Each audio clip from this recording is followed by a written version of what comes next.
Hi there, my name is Rhett Strika. I am founder of Honorary Godparent Family Spiritual Psychotherapy. And what I'm hearing these days is everybody is doing the 75 Hard Challenge.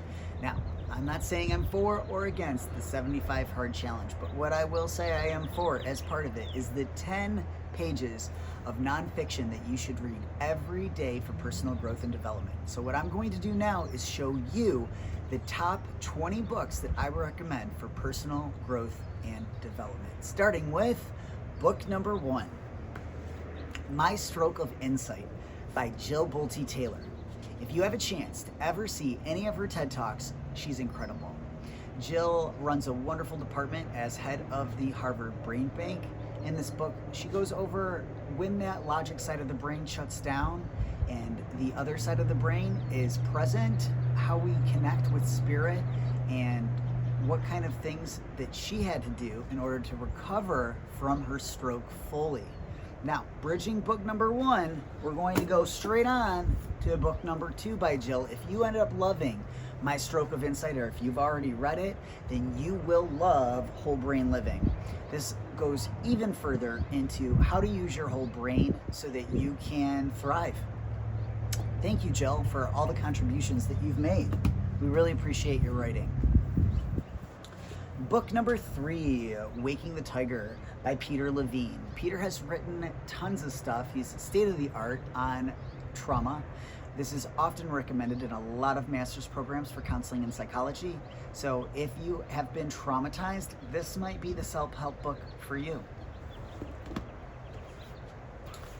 Number 4. Next month is Pride Month, so we are showcasing this wonderful book, My Choice Not to Choose by Delisa Drake. Delisa also has a lot of other talents and is an incredible DJ and musician, so if you get a chance to follow her on social media, please do. If you are coming out or you know someone who's coming out, this might be the book for you. All right, on to book number 4. We have by Eckhart Tolle, A New Earth. Now, Eckhart's written a lot of books like Stillness Speaks and The Power of Now. I picked this book because I specifically love how it goes into his theories about the pain body and ego, how we can cut energies to that and really focus on more efficient living. So if you really are looking for a self-help book for the things you're going through mentally and to harness your independence, this is the book for you. All right, on to book number 6 by Besser van der Kolk. This book is definitely recommended in like every psychology program, every master's counseling program, many social worker programs. It goes over trauma, it goes over PTSD, trauma, right? But also complex PTSD, another kind of trauma that is complex. Sometimes we only thought of trauma as being in war and that way that we think of soldiers having to keep pushing through to understand their what was called shell shock. But babies that have challenging births, car accidents, cancer, horrible health diagnoses, lots of things like that, those are complex PTSD kind of issues. And if you're interested in how that works and how it's been applied to our world of psychology, or even where it's been left out in things like the newer version of the DSM, this book is for you. Also, if you're going to go into counseling or psychology, you might as well read it because you're definitely going to have to eventually, and it's worth every page. All right, I believe we are on to book number 7. Wow, okay. Moving along, we have Neurotribes by Steve Silberman. Steve writes about Asperger's, autism, a lot of different neurodivergence, and what it's like for those people, for their sensory issues, for why they need the even small things that they do. There's some beautiful stories in here about individuals and what they went through, and I definitely urge you to read this if anyone in your life is basically not neurotypical. They have a neurodevelopmental disorder or they identify as neurodivergent. If you identify as neurodivergent, you would love this book. Read this book. right. Book number 8, Yoga for Emotional Trauma. It's pretty self-explanatory, but this really helps bridge a mind-body connection and releasing trauma through exercise stretches that specifically for females that really help with lower chakras. So even if you were male though, there's great takeaways. So this is definitely not to be gender specific. So we have Yoga for Emotional Trauma by Mary and Nick Stearns, by the way. Next, let's see, 1, 2, 3, 4, 5, 6, 7, 8. Wow, book number 9. All right, we're on to Atomic Habits by James Clear. Gotta say, if you're doing the 75 hard challenge, this book is already for you. If you're trying to change your life, improve in little areas, if you're having a hard time seeing results right away. Great analogies in this book. Give it a try. It's not a very long read, and you're not supposed to read anything on Audible, but I did listen to this one on Audible, and I thought the author did a great job. Listening to his voice really helped me. But I also bought the book and highlighted through it in all the areas I thought were really helpful. So that would be my recommendation. Okay, book number 10. All right, we have How to Be You by Jeffrey Marsh. Okay, once again, Pride Month is coming up next month. Jeffrey, from what I understand, is non-binary. So in the world of genderqueer, third gender, non-binary, we're starting to say they, them, their. Jeffrey kind of wrote this book when that was just starting to become the buzz. So if you are looking to come out, if you're trying to discover yourself as a queer individual, if you are non-binary, you don't fit that binary mold of male, female, masculine, feminine, having to pick between the two, this is a really great book on how to be you. So give it a try. This book would be for you. All right, number 11, Anatomy of the Spirit by Carolyn Miss.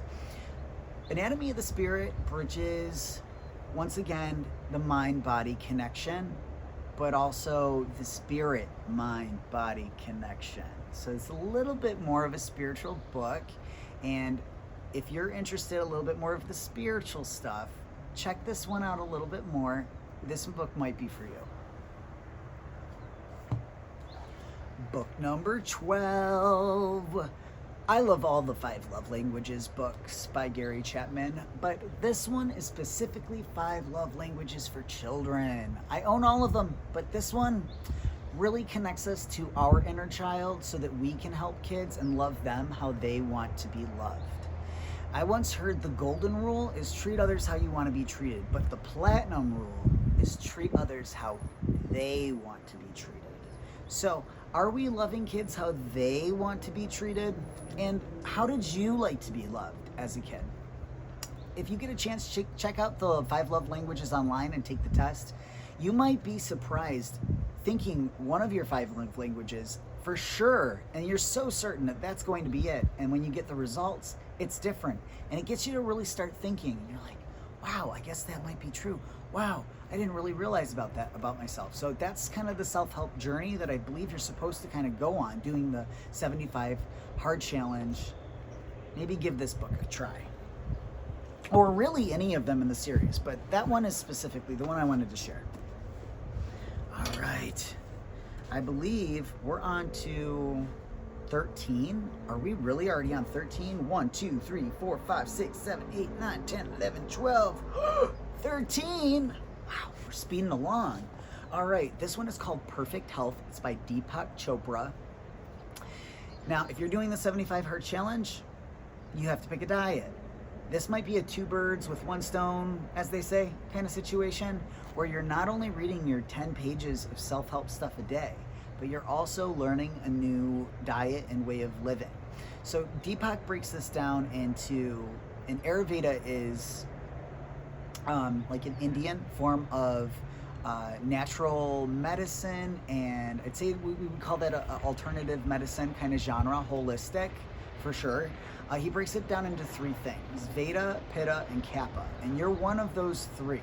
So, like, if you eat warmer foods during a certain time of the year, it might be better for you. And colder foods a certain time of the year, then that might be better for you. And if you're not lining that up at the right times of the year, you might notice you're having a hard time with digestion and how your energy in your body is, both physically and then also spiritually. So if you're looking to maybe get that two birds for one stone, check out really anything by Deepak. But Perfect Health has been out for a while, and it is a great intro exactly into what Ayurveda is, if you don't know what Ayurveda is.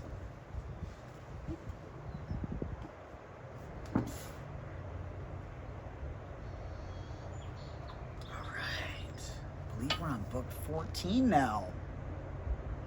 Your Hands Can Heal You by Master Stephen Co.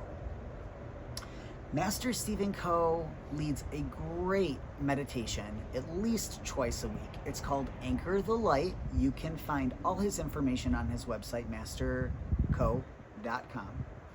And this book goes over more things like Reiki, spiritual things. Pranic healing is a energy form of healing. So if you are into Reiki and energy healing and spiritual practice, this book would be for you. And if you are interested in checking anything else out by Stephen Co., go for it. Those free meditations tend to help a lot of people, especially during COVID. Thank you, Master Co., for all that you've given.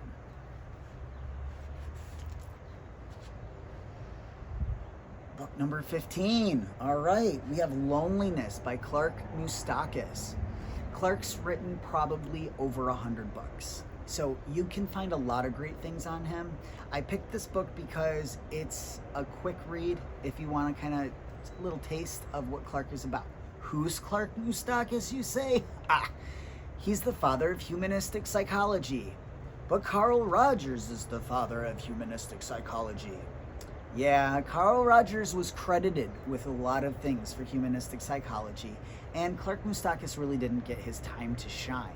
But he is the founder of the Humanistic School for Professional Psychology in Michigan, as well as one of the founders for humanistic psychology. So if you're interested in learning more about humanistic psychology, or how to be independent, not codependent, and be able to be fine with just your own company, then this book and anything by Clark would be for you.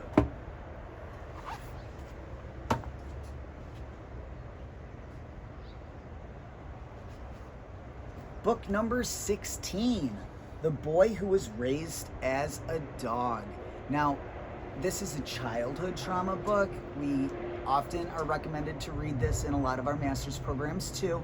So if you were traumatized as a child, or your child was traumatized, or even your parent was traumatized as a child, this would be a really good book for you for personal growth and development. Book number 16, The Brain That Changes Itself by Norman Doidge. Now, I might have misspoke the name, but that's not the point. If I have, I'm very sorry, Norman. If you want to actually work on changing the neural pathways in your brain, if you're looking to understand how that works with the mind-body connection on a molecular level, then this book is for you. So self-help on a real, I'd say, tangible type level. Book number 17, Molecules of Emotion by Candace B. Pert. Candace has written a lot of things, and I first was introduced to Candace in a movie documentary called What the Bleep Do We Know? It's a metaphysical movie where she explains some of the contents that's in this book about how what we think changes molecules in our body, and why do we think what we think, and how can we change those thoughts quick enough so that we can preserve our energy and have a body that doesn't come up with, say, somatic symptoms, headaches, stomach aches, things like that. So if you're looking to learn more about that and how that works with medicine, then this book is for you. Book number 18. This is probably one of my top 5 books that I recommend all day long for my clients. The 4 Agreements by Don Miguel Ruiz. This book goes over 4 basic agreements, 4 basic principles that if you apply them to your life, you'll basically live a happier life. One of the principles, for example, is to not take anything personally. Sometimes somebody does something to us and we automatically assume the worst. We express in our mind and make it our reality and our perception that that is why they did what they did, and we never give them the benefit of the doubt. So if you stop and you don't take it personally, you don't try to judge it and blame it and just accept it, then you might be able to move forward and have a lot more peace. It's also kind of more loving to just kind of give somebody the benefit of the doubt. So that's just one of the 4 agreements that are in here, and that was a very short synopsis, but this is not a very long book. I recommend it to kids, I recommend it to grown-ups, everyone in the workplace. Give this book a shout. Look it up online. You can look up all 4 agreements, are easily listed online. This would be a book for you. All right, we are now finally on to number 19. The Highly Sensitive Person by Elaine Aron. Ooh, ooh, ooh. We love this book. Why do we love this book? Because so many people identify as highly sensitive. They say, like, am I autistic? Am I ADHD? And even if they are autistic or ADHD, then they're highly sensitive, but you don't necessarily have to be to the neurodivergent level of having a neurodevelopmental disorder. And you could just be a sensitive. 20% of the population is considered a sensitive, highly sensitive to things like light, sound, and excess stimuli. It drains them. So let's say you have a social gathering to go to. This book will explain like how to balance your energy for that. What to do when you don't have any more energy so that you don't have a meltdown. And some tools to help with lowering stimuli in your environment so that you don't lose out on your energy. One of the things that they say in here is that 80% of our stimuli comes from light and sound. So it makes a lot of sense that in the classroom, we have kids wear things like noise canceling headphones, that they don't have any music going through it, because sound on top of sound, that doesn't really help. You just gotta take away the sound and give peace. Or sometimes we give kids sunglasses, even indoors, not outdoors, indoors, where we can minimize fluorescent lighting and how that works on the brain and overstimulates it. If you or someone you know is sensitive, this book is for you. And last but not least, now you knew I couldn't have a 20 book list and not include something by Brene Brown. We love Brene Brown. You don't know who Brene Brown is? Please check out her TED Talks. If I got a chance to meet Brene Brown, fangirl, for sure. I would love to just even be there to hear Brene talk in person. Brene has a wonderful way of being incredibly relatable. She's also highly intelligent and relies very, very strongly on data. She has a social worker background, and data, numbers, these statistical things, they make sense. So what we have in this book, it's not just an emotional thing, but more of a social emotional book. It goes over a lot of heated topics that we have even in society that came up right around COVID that we're still dealing with right now. And what perspective she had on it is quite interesting and very intelligent. So if you get a chance to, check out Brene. She is brilliant. And so that wraps up my 20 books for you. Now, some other things that I would recommend that I wasn't able to include in my list today would be anything by Temple Grandin, especially if you're autistic or know someone that's autistic. The movie was also wonderful. Temple is played by Claire Danes, and it was a pretty inspiring film. There are a lot of other books that I will recommend below in my list, but these are just the top 20 hard copies that you could actually read your tangible 10 pages of nonfiction every day for your 75 hard challenge. So I hope that helps you out. Please leave in the comments below anything else, any other topics that you might think I can help you with. And it has been a pleasure being with you today, especially if you stayed to the end. Thank you. Happy reading. Please follow us and have an awesome day.